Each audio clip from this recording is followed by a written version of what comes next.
Good. Hi Lily. Yes, I'm still working with Terry, and he's still available. If you want coaching with Terry, I can give you his details at the end of this stream. I actually spoke to Terry yesterday, and I checked with him if he's still taking clients. So Terry's being coached by me, and if you want help with narcissistic abuse or CPTSD, he's a good person to speak to. So today we're talking about intent and humility and its role in therapy, and maybe a couple of suggestions that I had in the video that you'll have just watched that would probably make the therapeutic process a little bit more effective, a little bit less combative, and a little bit more effective, and go a little bit more smoothly. In fact, I think if the therapist and the client committed fully to the suggestions, it wouldn't be perfect. You just try to do that every session. It would be a lot easier, it would be a lot faster, and it would be way more effective. You'd also shorten the number of sessions and cause the therapist to make less money. Controversial statements. I have 3 things that I want to say about humility. Number 1, if you think of humility as being a sort of like a substance, a magical substance, like an elixir, when you apply humility to literally anything, any situation, any hardship you have, any endeavor that you're trying to do, anything that you're trying to get done in life, or anything that you're trying to overcome, if you apply humility, it's always going to be clearer and it's always going to be better, which is cool. Number 2, there are 3 magic words that I want you to remember, that I want you to take away from this video. And those 3 magic words are, I don't know. Humility, being able to say, I don't know, is like an antidote for ego. As I said in the video, it's an antidote for the aham kara, the I am maker, the ego that is full of delusion and confusion and is obsessed with playing the power hierarchical games and of competing for position in a power hierarchy. It wants to be right, and it wants to be more than you, more than them, more than her, more than him. It's an escalating thing. And the third thing actually is on a more mystical tip. I think there's something here about balancing yang and yin in people. Yin, humility is yin. To be humble is to accept that you don't have all the answers, and to be willing to say, I don't know. There are 3 other magic words. I need help. So healthy yang, you get on with it, you make it happen, you do it, you're assertive, you're in charge, go for it, great. Healthy yin is acceptance, is dealing with reality as it is. That's where radical acceptance comes from. Healthy yin, it can't come from healthy yang. But everybody, I think, here would accept that radical acceptance or extreme ownership, depending on who we're taking it from, Marsha Linehan or Jocko Willink, is essential. It's essential to overcome things that need to be healed. And it's really, really key to developing your leadership skills if you're looking to move forward. They both advocate the same key principle, but it comes from a yin place. And if we're too stuck in yang and we're too switched into our yang, we can't do yin. And that's really poisonous and dangerous. To riff on that a little bit more, social media is ultra yang. It's ultra yang. There's very little yin there. Yin is not really rewarded. Rewarded with likes, with follows, within the game, within the parameters that they've set up. It's all about what you say, and it's non-conversational, which is why conversation is becoming a lost art. It's why conversation actually is becoming a taboo. Discussion, people don't know what discussion is anymore. They think discussion is, I shout my point and try to shout louder and more powerfully than you. And that's a discussion. It's not.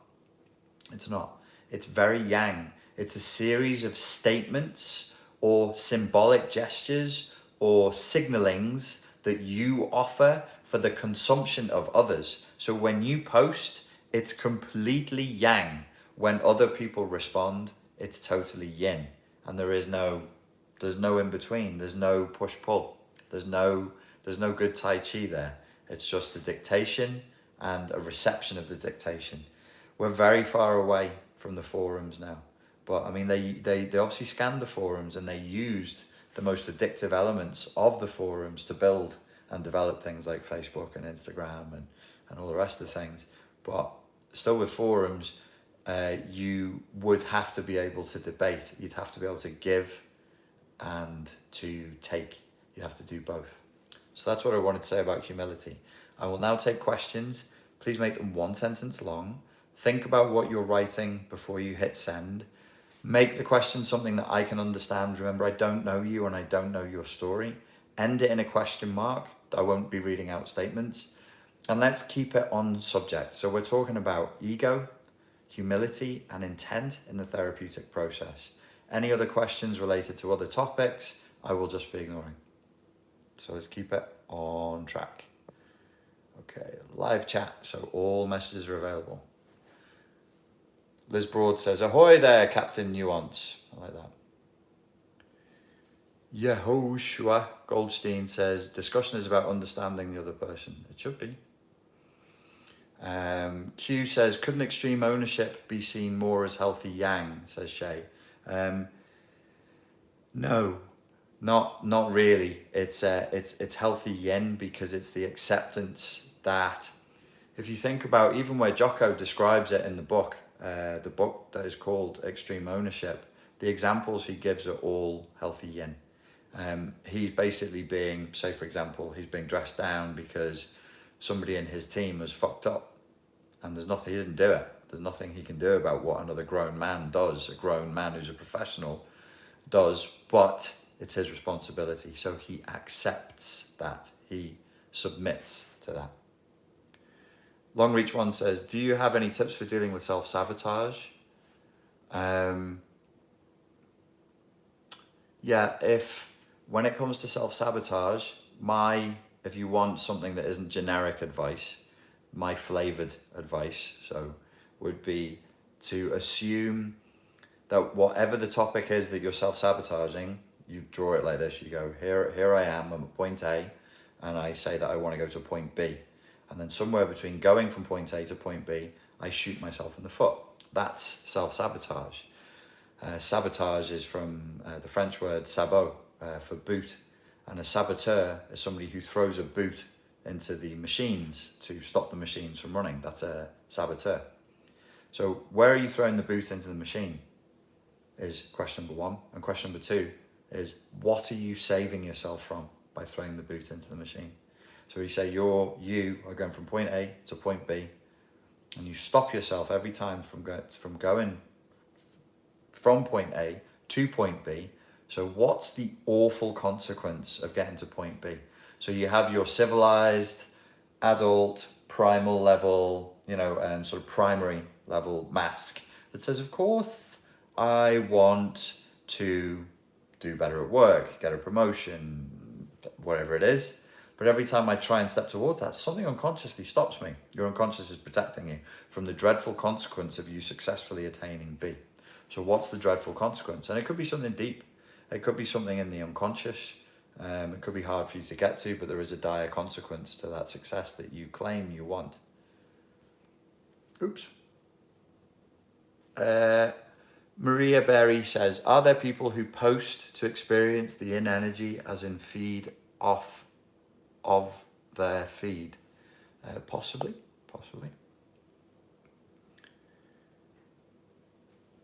If I ignore self-esteem, Ibrahim says, if I ignore self-esteem and treat it like a delusional construct, how does this impact my ego? I don't know. It would be a question, is a question of semantics. If you ignore, like your self-esteem might not be the self-esteem of somebody else. These are things that we assume, that we have a common understanding of what the terms are. And actually when you lift the lid, you'll find there isn't actually a common understanding. So you'll have people talking against the self-esteem movement, and perhaps they're right to, because perhaps that's not a particularly useful thing to be concerned with. And then you'll hear somebody else talking about maybe it's not a good idea to make kids feel like shit about themselves in school. Maybe it's an idea to make them feel better about themselves if we want them to learn. And you go, okay, that sounds good. Now, how do we apply that? That's the question, right? So you can have something that's true and good and useful, and then when it's time to apply it, things can go wrong.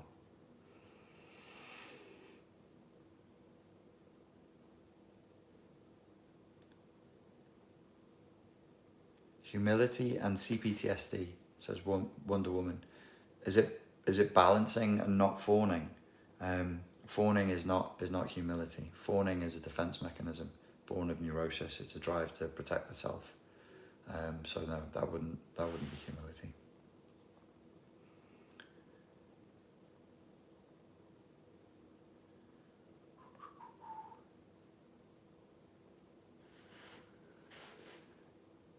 Boulder PM says, is communism based on victim psychology? It depends on whose communism you're talking about.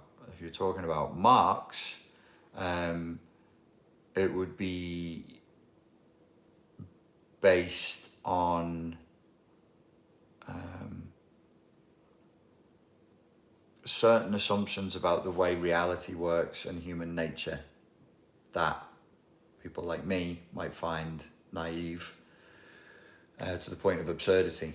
Communism, when I tried to penetrate it, and I found it really, really difficult to, started to only make sense to me if I thought about it as being like a plot line from a sci-fi novel. And then I was like, oh, okay, now I get it. This guy really thinks the world works? Like, oh, okay, that's interesting. Okay. Intelligent guy.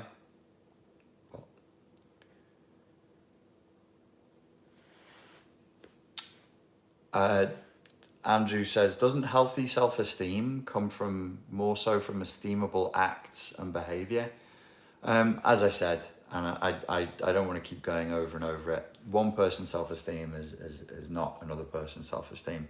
So if it's now a problematic term that people can find something there to just argue about, we're not performing the Socratic method properly. And this format doesn't allow us to, because it doesn't have the time for it. It doesn't provide the space for it. This is unbalanced. I'm speaking, and you guys can kind of speak a little bit, but when you speak back, it's in these little, and I can choose to read it or not read it. So this is unbalanced. So in the Socratic method, if you ask me a question like, wouldn't self-esteem be da-da-da-da with the bubba-da-ba, and I start answering based on my assumption, what should be happening is I should describe to you what your question means to your satisfaction first before I even start answering it.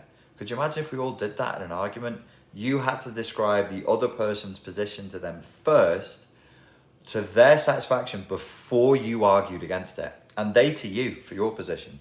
There would be no argument. There would never be an argument, because we're nearly always arguing over a misunderstanding of what the other person means. So if you were to phrase it as, do I think it's good to help kids in school to feel good? Yeah. What do I think is the best way of doing that? You can tell them that they're amazing, or you can teach them to work hard and with discipline and commitment, and then they can just feel amazing, which is natural and human.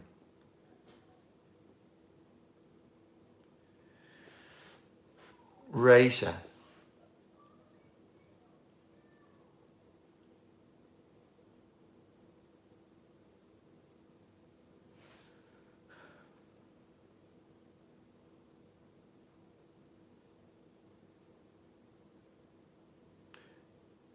I may have to stop the stream.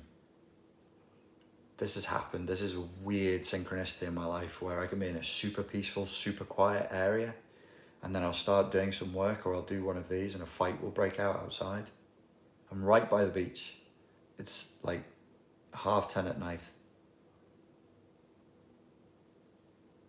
This happened in Encinitas. There's never any fights in Encinitas. I spoke to people in Encinitas and they were like, no, there's no fights here. There's no fighting here. There were like 4 guys attacking one guy outside my hotel in Encinitas. Incredible. I had to call the police. And in America, in Encinitas, you call the police. There was like 6 trucks showed up within about a minute and a half. It was freaky. So I may have to switch this off. If there is a fight outside, I'm going to call the police. Or they're just drunk and shouting and they will go away. Can you leverage humility to address reoccurring emotional flashbacks? If so, how? Yeah, of course. I mean, if you look at your emotional flashbacks, is a great example. If you look at the fact that you're experiencing reoccurring emotional flashbacks and that they won't go away, where would humility come into it? The humility would come into it when you say, what am I doing to stop this? And then you go, well, I've done the Stop Emotional Flashback course. And then I say, have you really? And you're like, oh, for fuck's sake, I'm not actually going to do the stupid fucking finger pulling process 5 times a day for 30 days. Nobody does that, which is ego. It's pure ego. And I've had, like, most of my clients respond with that at first until they do it. And I say, okay, do it. Have the humility, have beginner mind, as they would say in the Japanese tradition and in martial arts. Have the beginner's mind. Put your ego to one side. You've had the emotional flashbacks for years. They didn't go away. You tried taking drugs. You've been to a psychiatrist. You've been to a counselor. You tried this. And here we are. They're still there. So you don't know what you're doing, do you? Because if you did, it would have already worked. But you don't. So maybe it's time to actually commit with discipline over time to something new, even if you think it's silly. If you don't want to do it for 30 days, you could at least give it 7. And if you don't want to do 7 days, you could at least give it 48 hours. Because if you do it 5 times a day, sincerely, for 48 hours, you will feel the emotional flashbacks go down significantly. Not as much as you would after 30 days, but that would be the humility, for example.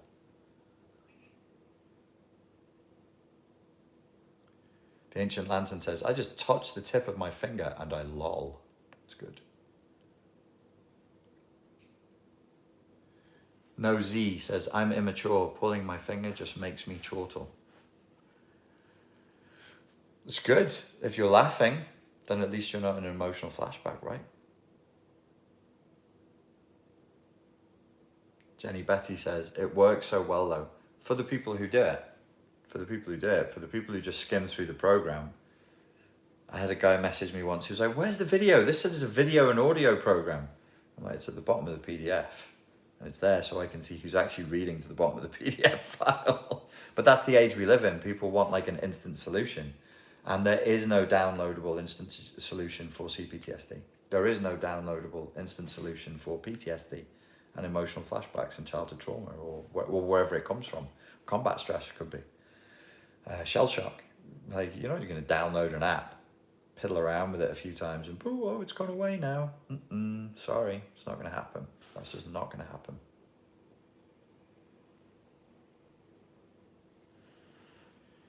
Measure Twice says, how often should I reaffirm my intent every day regarding healthier eating? Well, you should keep doing it until you see a change in the behavior that's unconscious. So reaffirm your intent every day, several times a day, but then engage in a communication with yourself. Be your own best friend and just engage in that communication and be like, okay, what's happening right now? Do you have a meal plan? You should know at least what your first meal of the day is, and it shouldn't be unrealistically restricted. It shouldn't be free from fats, for example. It should have fat net, and it should be, maybe you should be looking at like 1/5 to 1/4 of your daily calorie allowance in your first meal, and you should know how you're going to end the day, and then you should track. Use the apps to track what you're eating. So know what your first meal is, know what your last meal is, and then try and stick within your calorie restriction, try and stick within the macros that you've got. And if during the day you find yourself wobbling, and you want to do this, or you want more sugar, you want more coffee, you've got a craving for some salty deliciousness, just pull the app out and go, where does this fit?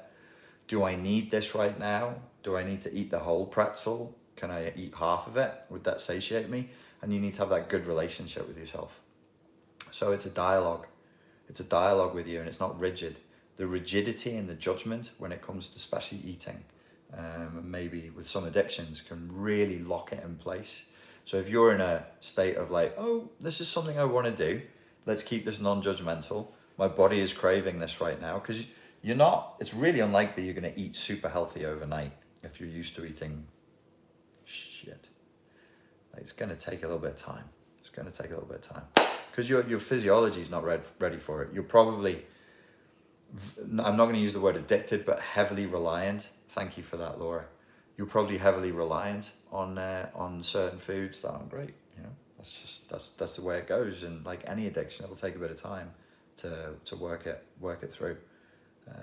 You don't have to be orthorexic. You don't have to eat like nothing that is bad. You can eat different things. It's a lot like the thing I was saying in the video between therapist and client. The actual process itself of therapy, I think, is really optimistic. It's super optimistic. So when it works, they've either got amazing rapport, you've locked out with an amazing therapist, or the problem was never as big as you thought it was in the first place. But when it does work, rapport is huge. So you need to have good rapport with you and good communication with yourself. Thank you, Wendy. 2 mackerel and 1 donut for lunch. Joanna, that sounds disgusting and would easily put me off food for a couple of hours. Like, what can I eat for lunch? A donut with 2 mackerels. Okay, I'm just going to skip that. Era says, humbling yourself before narcissist. Absurd. Yeah, it would be, yeah. Can humbling trigger narcissistic response? I don't know what you mean when you talk about humbling in that sense. I'm sorry. Mandy says, as I heal, I notice I'm becoming more mean towards others. Oh, doesn't sound like healing. I don't know what process that is, but that doesn't sound like healing. Oh, I lost your...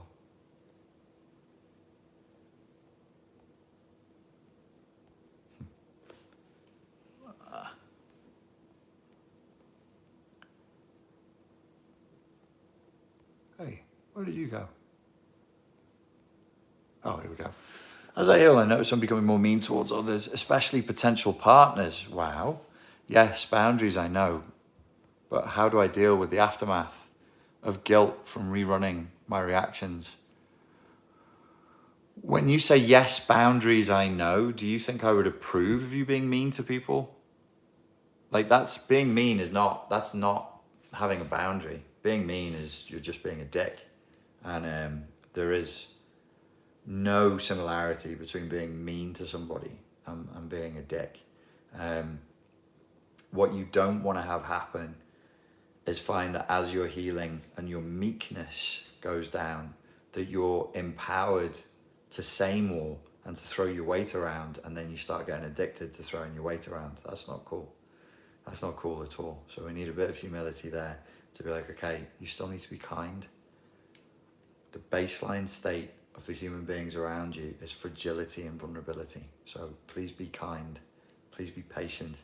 And if you have the power to hurt somebody, don't just do it because you can. Be nice.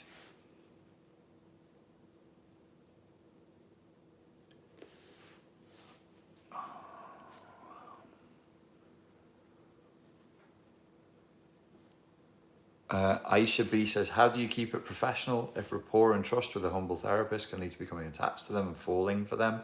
If you're falling for your therapist, you need to tell them, and then you would probably need to figure out with them what the next best steps are, but you're probably not going to be able to work with them. Or they will guide you through the process and you'll realize that the feelings are not, they're not authentic feelings. It's just an intimate attachment with somebody, and you go, ooh, this is love, but it's not really that. So I would tell the therapist about it. Thank you, Simona.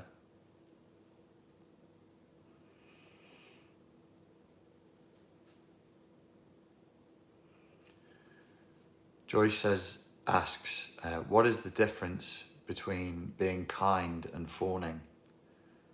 Well, Joyce, I think for you and for anybody who this question resonates with, I'd need to turn the question back on you a little bit, and people who resonate with this question be like, okay, where are we up to with our emotional literacy? Because if you're that disconnected from your emotions and from your somatic state, from your body, that you can't tell when you're going into a fawning response, which is usually rooted in fear, is usually rooted in anxiety. So you'll feel anxiety in the body and then you'll fawn to reduce the anxiety. And being kind, then that's a very, very weak, or perhaps even a non-existent boundary within the self, in the realm of your thoughts, at the realm of your emotions, at the realm of your perceptions. So you really, I can answer the question naively as is, but I don't think it would help you very much.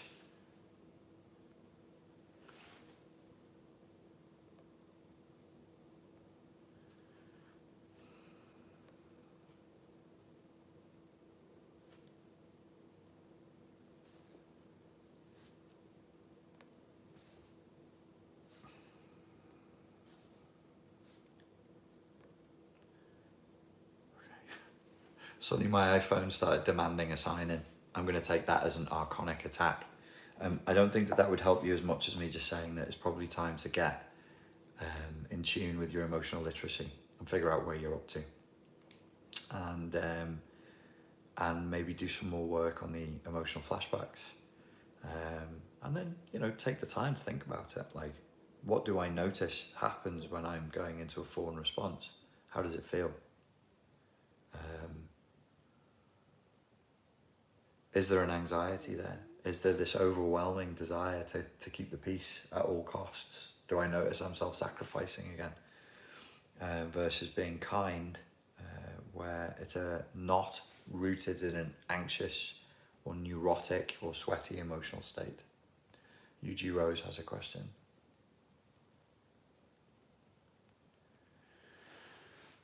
Richard, I kind of feel I overacted to my sister choosing our shared apartment without me because I feel she's still connected to an abusive person. Is that unreasonable? I don't, without knowing the ins and outs of the story and knowing the people involved, it would probably be unfair and not very useful for me to say, oh, that's reasonable or that's not a reasonable response.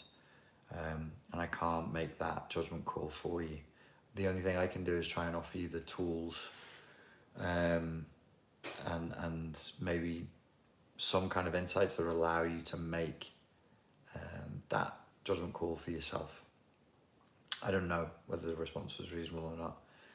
The fact that you're asking the question is an indicator that maybe something's up. Thank you, 21 Studios. Maybe it would be useful to do an emotional literacy exercise just on that one specific incident and really drill down and see how you're feeling about that.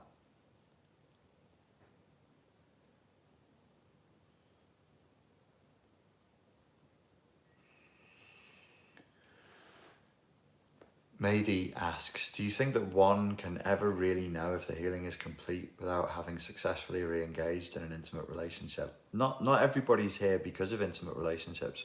There's a lot of people here who are happily married.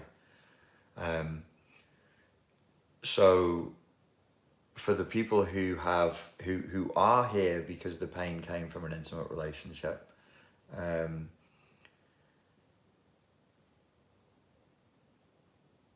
would you only know whether you've healed if you got back into one again?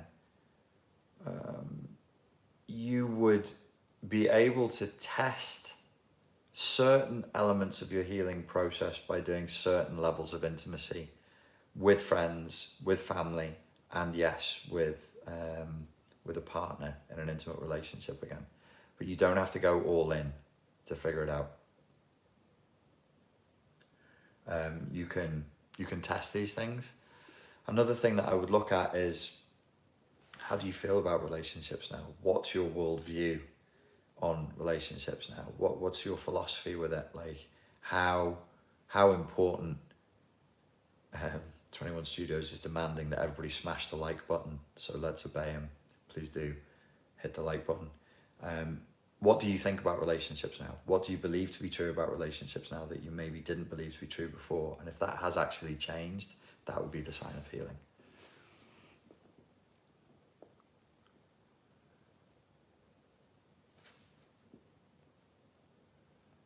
Thank you, Measure Twice.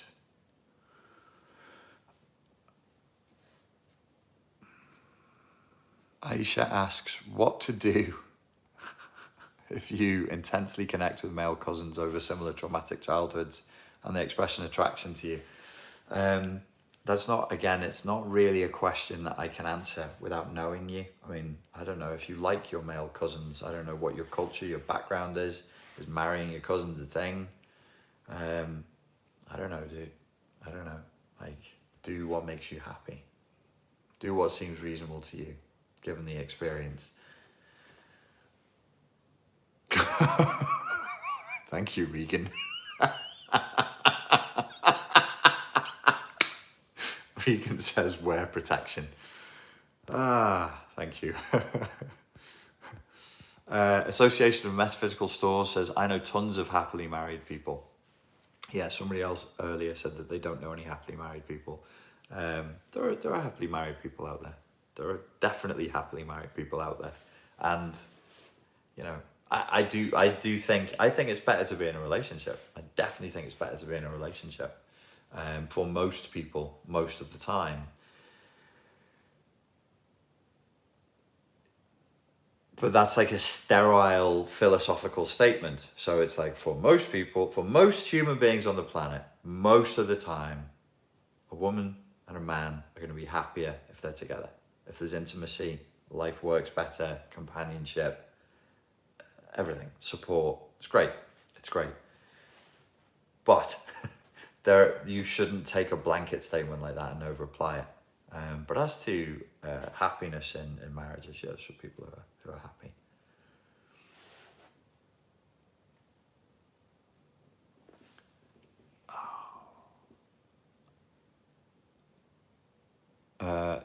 Harley Johnson says, do you ever see God when you look up at the stars at night? That's an interesting question. I had an interesting experience a couple of nights ago, but I'm actually going to do a video on that.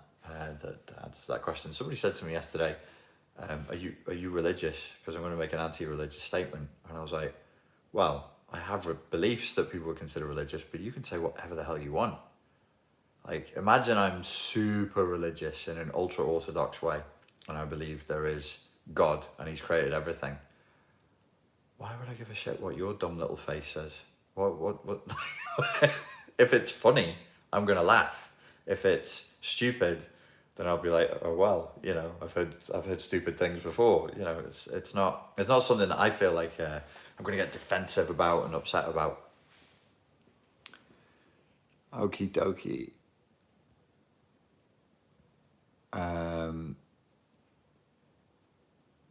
Okay. So we've moved past ego, humility, and therapy. We're 33 minutes in. So let's just open it up. Ask me a question, but about something there's nothing to do with psychology. Ask me a stupid question. The dumbest question you can think of.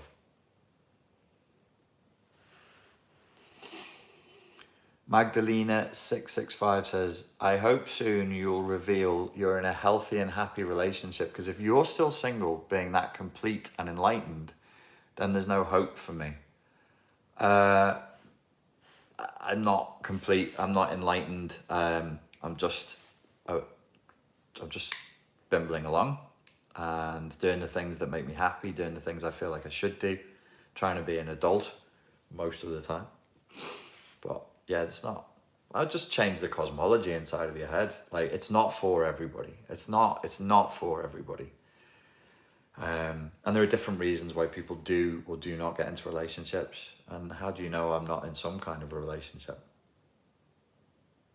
Do you use dating apps? No. What's your opinion on them? Do what thou wilt is the whole of the law.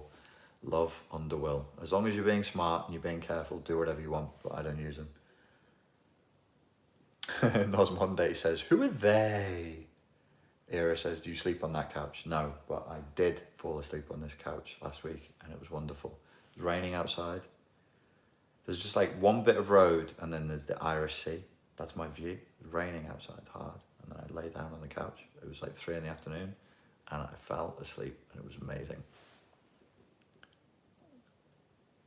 Do you like Siamese cats? That's not a dumb question. They're okay.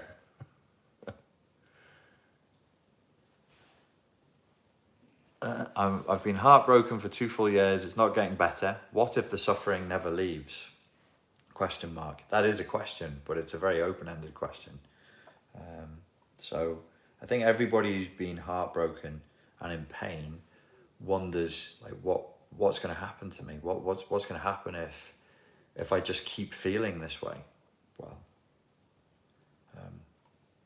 I would hope that you would, rather than just sitting there and asking that question, you do something about your emotional state and that you get some help for that. If you are just focused on your past fully and completely and not moving past the past, it's not good. It's not good because you're wasting your present and you're destroying your future. So you're failing to grieve that which has gone. That's okay, a lot of people get that. But it usually comes from emotional illiteracy, and your memories of that person could now be a series of traumatic emotional flashbacks.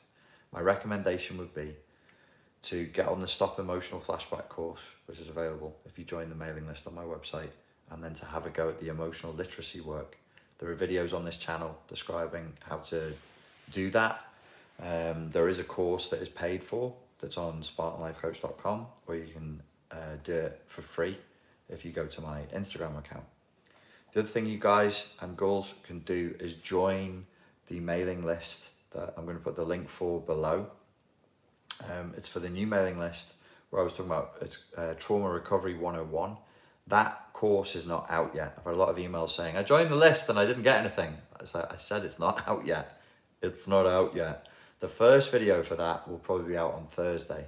That's going to be a complete course in recovery from pain, from suffering, from anxiety, depression, anger management issues, any kind of trauma. It's going to take you through it step by step. It's going to be completely for free, available to everybody. And if you want to get on that course, you just need to sign up to that list below, and I'm more than happy to help you with that. There are things inside of you, there are engines of healing that are not running at the moment. And 2 years is about long enough. If you were really in love and it was painful and you were heartbroken, 2 years is enough. I think you've done enough. I think that it's time now to do the work that will allow you to move on. And once you have moved on, you'll have really moved on. There's no going back. You'll never feel this way about them ever again in this lifetime. You won't be capable of it. It will pass. Are you ready for that? Are you ready to never feel that way for them ever again in this lifetime? It will be a part of your past. It's like time will move and that will go. Are you ready for that? Only the people who are ready for that should bother trying to do emotional literacy around the issue, because that will be lost to you. And in the space where that was, there's an opportunity for something new. But right now, that is just being held up with that. W. Johnson asked, how did you and Pierre meet? Pierre sent me an email and said, hey, I'm a YouTube influencer. Do you want to do an interview with me? And I went, yeah, sure, cool. I'm ready. What is emotion, blah, blah, says Evelyn. Emotion, blah, blah. The word I'm saying is emotional literacy. Literacy. Literacy. Emotional literacy. That's the name of the course that you would need to get on. You can either buy it, or if you go through my YouTube channel and put in the word emotional literacy, you'll see there are YouTube videos that direct you with what to do. So if you want like save you money, you want like the cheap version or the free version, it still works. It's you that does the work. And if you do it and you work my emotional blah blah course, you'll feel better. Is therapy an economic privilege? As long as they keep charging for it, then yes it is, says Liz King. Is it an economic privilege? Yes, because it costs money. Bernard says you've got to be literate for it though. Yes, you need to be able to read and write. Era K says, denounce your vows. Never, never. Kira says, the emotional flashbacks are what I'm struggling the most with right now. Get on the emotional flashback course. It's free. Get started. 5 times a day, 30 days. Oh, here we go. Maria Berry asks, what if it's a lost childhood you grieve for and all that you thought you were? What if you're grieving for being alive and you don't understand why? Well, that's what CPTSD is when it comes from childhood trauma. So everybody here who's got CPTSD from childhood trauma, which includes me, we're all grieving for a childhood that we didn't have. So you are in good company. Liz King LaBosse says, should the poor just be stuck then without therapy? Dude, what are you getting mad at me for? Like, I didn't invent money. I was born into this world. It look like this. It's capitalism, comrade. I didn't make world. If I make world, believe me, it don't look like this shit. It'd be different world. But yeah, man, mad at me for money. Fuck. People get on the internet. Like, fuck you, Richard Grannon, with your invention of currency, you fucker. Yeah, like therapists charge money to do their jobs. Like, so do dentists, so do fucking shoe fixers and opticians. People who made this cardigan, they charge money for it. What do you want from me? I want it for free. Well, you can want as much as you like. I give away plenty of stuff for free.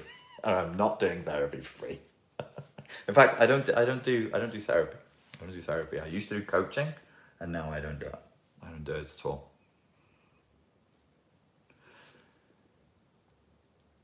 Lucia says, look what he offers to help give therapy to people who can't afford it. Hey. Amy Boyd says, consumerism. Ian Dmitrievich says, in Soviet Russia, money earns you. Хорошо, товарищ, хорошо. Okay. Any more questions, guys? Something that would be beneficial for that I can actually answer. Make it a sentence, end it in a question mark. Free therapy. You need free medicine, says FC Scumsters. Okay. Okay. Favorite dog breed? This is the type of question I want. It's late here, guys. I don't know if I have any more seriousness left in me. It's 11:05. Like, if you keep asking me serious questions, I'm pretty sure it's gonna have the same effect. The tiredness is gonna have the same effect as if I've had like too many drinks, and I'll start talking about the Anunnaki and our real genetic heritage. My favorite dog breed, don't make me choose. I do like I know a dog that's a part Irish Hound and part Whippet, and it's beautiful to watch it run. I like Ibethan Hounds. I like these white German Shepherds, Swiss Blanc, Golden Retrievers, so full of character, Dalmatians. Yeah, see, you got me now. Let's start with the ones I don't like. Maybe that would be a shorter list. Conrad Jones says, what is our real genetic heritage? No. How do you know that therapy has run its course and should be ended? When you got what you wanted from it. Like, when you start therapy, you should start with an outcome, an achievable outcome. That's just good practice. Like, what are we trying to do here? Well, I've got anxiety. Would you like less anxiety or none? Yes, please. Okay. Then when you've got less anxiety or none, and you don't want anything else from the therapeutic process, it's done. You can leave. Melissa says, blondes or brunettes? I'm not stupid. What do you think? You can just throw a bear trap like that in front of me, and I'm like, let me throw my dumb ass into that. LA or Glasgow? I don't really like cities. I like Glaswegians. My stepfather's Glaswegian. But I am friends with a lot of people from LA. I'm working with people from LA at the moment. Total coincidence. Total coincidence. Pierre is from LA. The guy's helping me develop my YouTube channel. He's British, but he's raised in LA. Strange, just by coincidence, not deliberately. But yeah, LA is definitely not a favorite city of mine. Do you think DBT is effective therapy? I know DBT is effective therapy because they've done the research and it gets good results from people. And I've looked at the research myself, and from my own stupid point of view, my own opinion, I'm like, if people are doing this and they really are following it, I don't know how you wouldn't get better.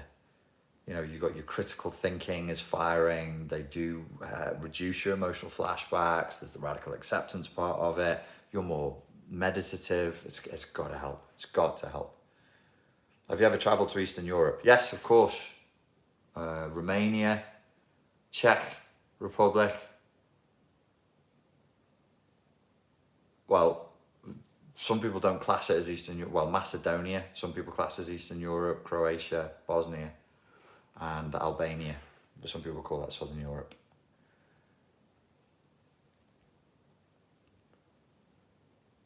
Melissa says, favorite city? Not LA. What is the most common misconception you've come across?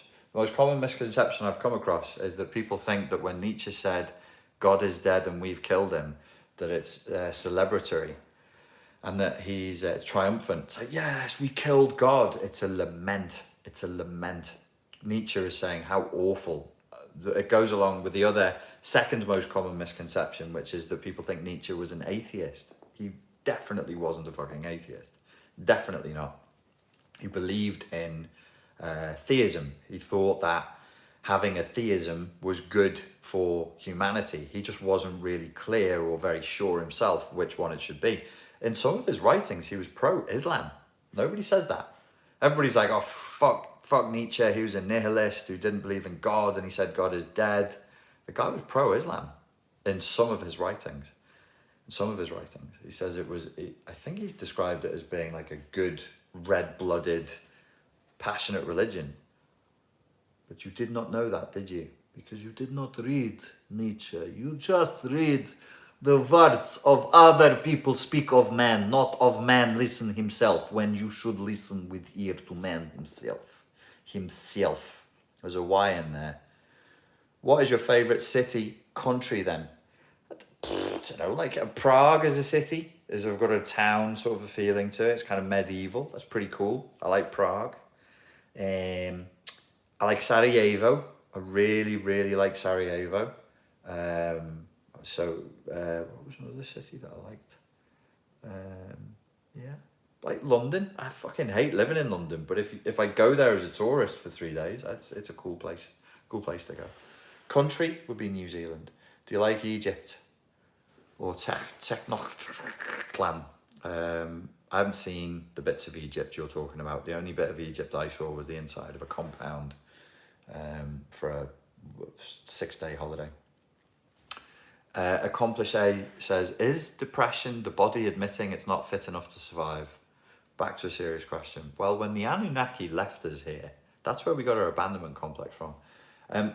I don't think that it's true to say that depression is the body admitting it's not fit enough to survive. I suspect that depression is... I think when people use the word depression, they're describing a lot of different things and it gets put under the umbrella term of depression. True clinical depression.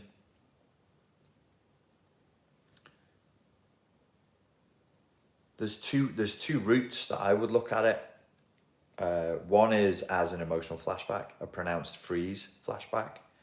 My hypothesis was that children who'd been scared out of their wits in childhood by a parent who was terrifying, who would scream at them and flood them with adrenaline, could give them a type of depression. This is anecdotal. This is just my ideas. They would describe a type of depression where their limbs specifically felt very heavy.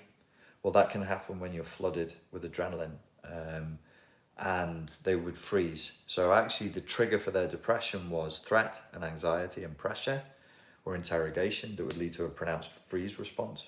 And then they just couldn't move, or they would move very little. They just want to stay on the couch.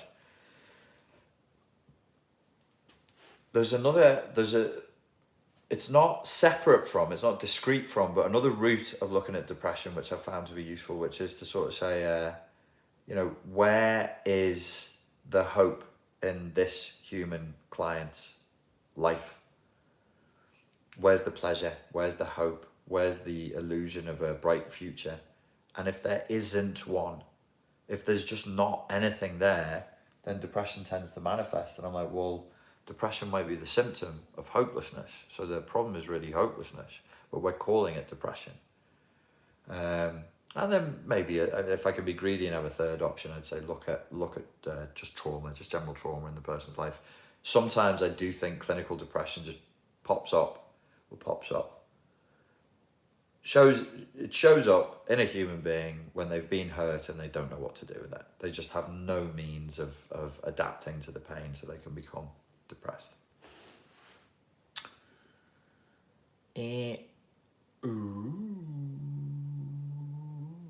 Francoise says, how can you be sure somebody is messing with you when it keeps happening and they assure you you are paranoid? Have you got a test, something you tried?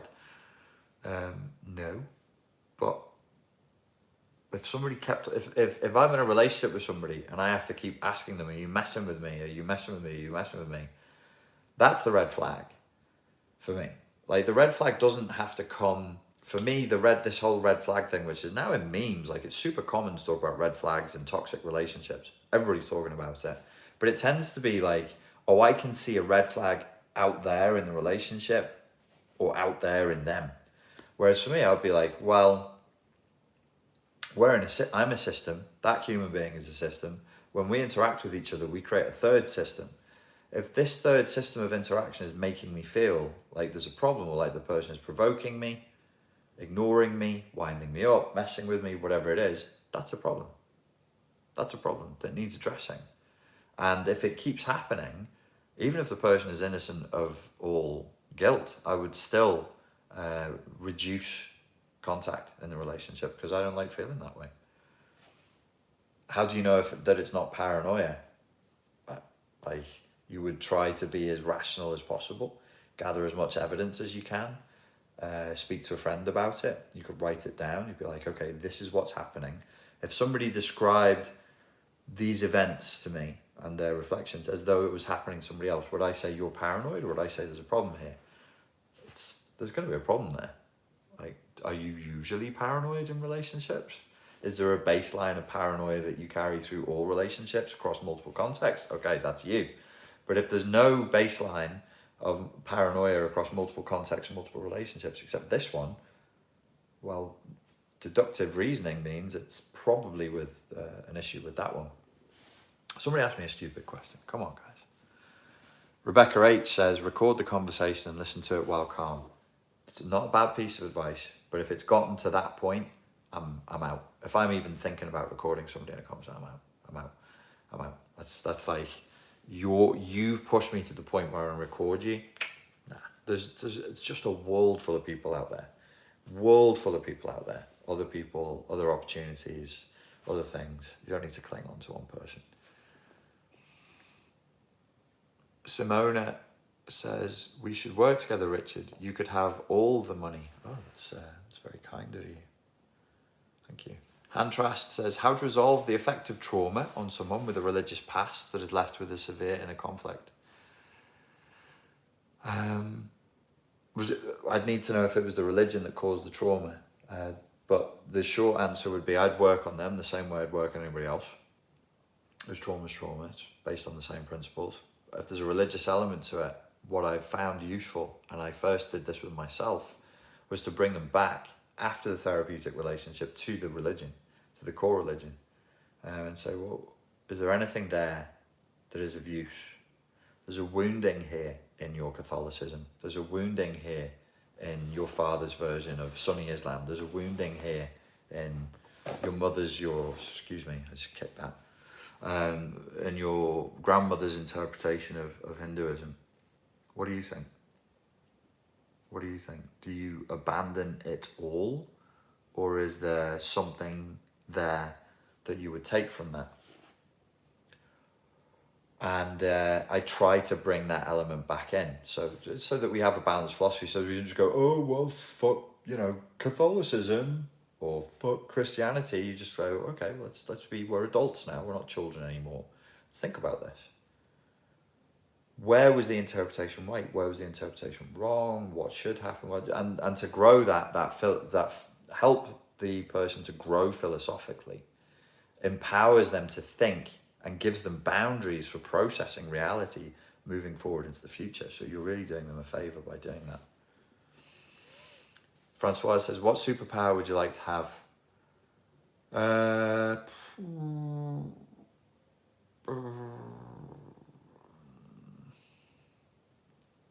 guess flying is pretty cool.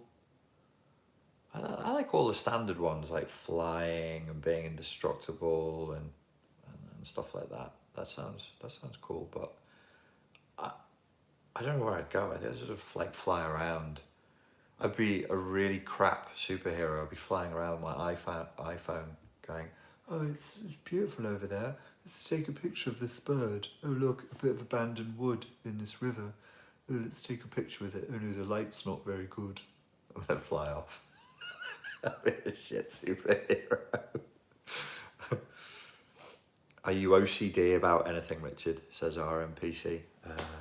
OCD about anything. Yeah, my gym usage has got elements of it which is a bit obsessive and a bit compulsive. Once I'm in the gym, I find it very, very hard to take myself out, which is a big reason why my knee is in the state it's in now.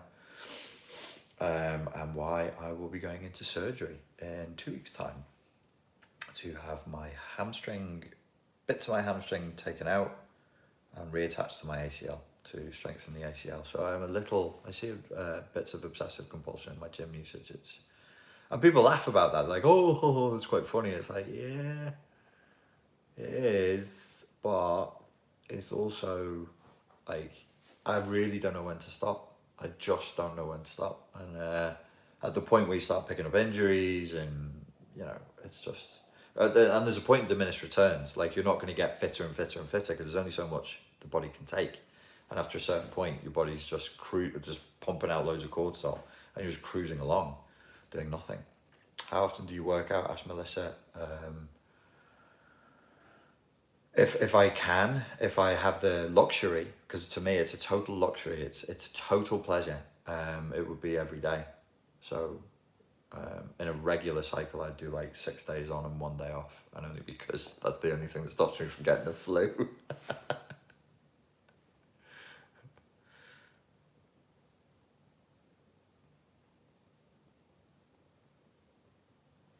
Amy says, hello Amy. Do you think quantum physics will one day help explain what spiritual philosophers, teachers throughout history spoke of in their teachings? No. Quantum physics, I was talking to Terry and Steve the other day. I've met a working quantum physicist, and nice lad, youngest lad, he's a physicist, specialised in quantum physics, and now he actually has a job. I don't know what he does. He told me, like, counting neutrinos or some fucking thing in a shed somewhere as part of some big experiment. He's worked in Switzerland. And quantum physics is not what we all talk about it as being and what the memes say it is, and like Deepak Chopra said it is. It's not really for that.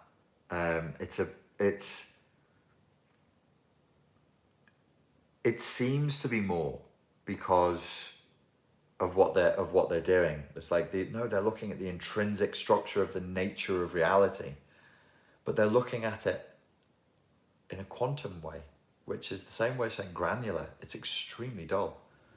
It's not.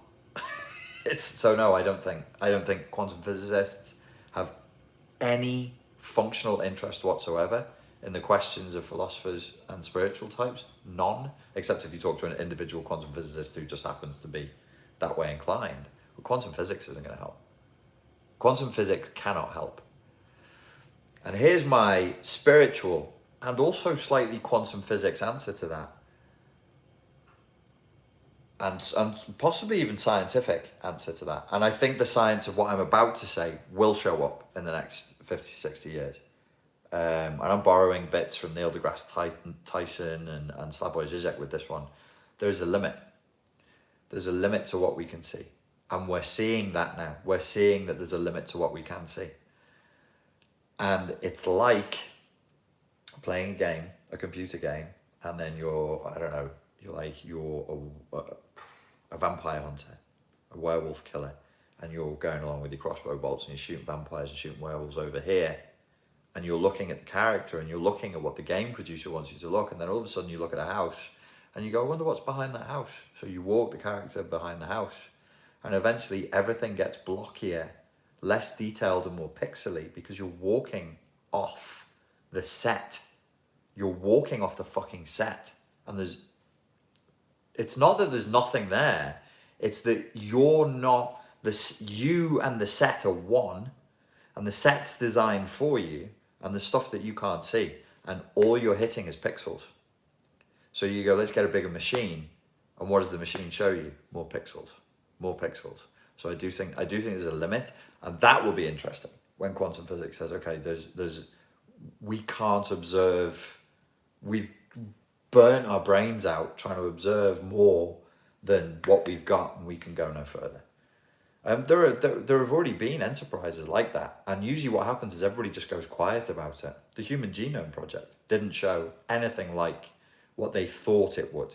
I was living with a geneticist who was doing a PhD in Liverpool University at the time when the Human Genome Project was coming to its conclusion, and the promises of what it was going to be just didn't materialize. Nothing like what they promised materialized. They wasted a ton of money, and they just went, the media just stopped reporting on it. But if you go back to the 90s, the media was talking about the Human Genome Project every other week at least, because it was like, we're going to find the building blocks of no pixels, man, pixels. Pixels.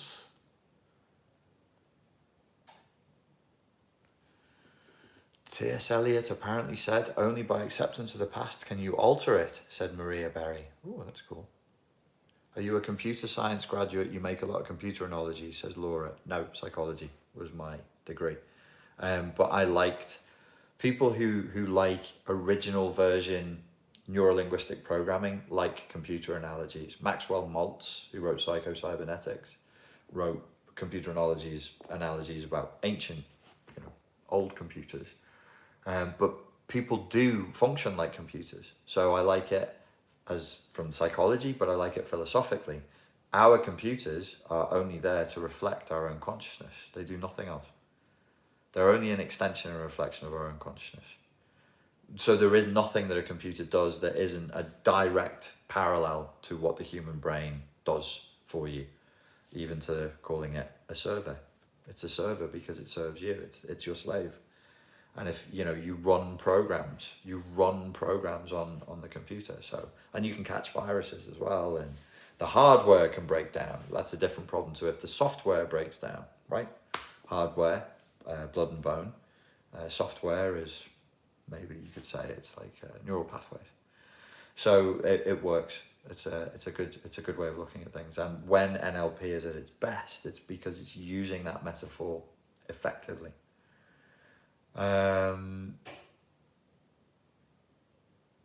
RMPC says, is it all just one big computer everything is in? What? Maybe, but computer is wrong. What was the Matrix? What is a matrix? I thought of a matrix as I actually never really knew what it was. But when you see the Matrix and it shows you the tumbling numbers, I was like, yeah, it's something to do with numbers, right? It's a mathematical term applied to computers. A matrix is a series of numbers that pops up in a square, and that's for a computer. That's what I thought the Matrix. So I thought the matrix of the Matrix, the film, was the computer programming. And when in Matrix number one, when Neo has his revelation, What is revealed, the apocalypse that's revealed, is the numbers that surround him, zeros and ones. And you go, that's the Matrix. It's not. The Matrix of the Matrix is the pod that's only in the film for 7 seconds. That's a Matrix. The idea of the numbers for computers is a secondary meaning, and it's very modern. But the Matrix that is the pod, it comes from the same root as mater and material and maternal and matron. It's the mother. A matrix is a womb. Look it up. Go onto etymology online and look it up. Matrix means womb and it means mother. So the matrix is not the fucking numbers. The matrix is the pod that he comes out of. And I was thinking about that. Matrix Revolutions came on last night and I watched the end of it and I was like, holy shit. That flipping whole series of films was about a totally different thing than what I thought it was. A totally different thing. Matrix, the word matrix to mean womb is used in the Bible. It's used in the original translations of the Bible. Apparently it's used over 8 times. So it's an ancient word that means the yin, the ultimate yin space, or the ultimate and primal, the alpha and omega yin space is the womb that you came from. But you came from a place before the womb. You also came from ultimate yang. All of us were sperm at some point. All of us have been in a womb at some point. In our primal essence, what does a sperm do? It moves forward and it penetrates. You're yang in yin in yang and yang in yin and yin in yang. Zeros and ones. Zeros and ones. That's what we actually are. Listen, I'm going to go Anunnaki. So before I do, I'm going to stop you there. I did this whole thing with not one Slavoj Žižek impression. Not one. And I'm going to leave it without Slavoj Žižek impression. Ladies and gentlemen, I hope that you found the video useful. Please give this a like. Please give it a share. And the other video that you watched earlier, give that a like and a share. That would really, really help me. Thank you very much for turning up. It's always a pleasure talking to you all. And I look forward to speaking to you soon. Thank you.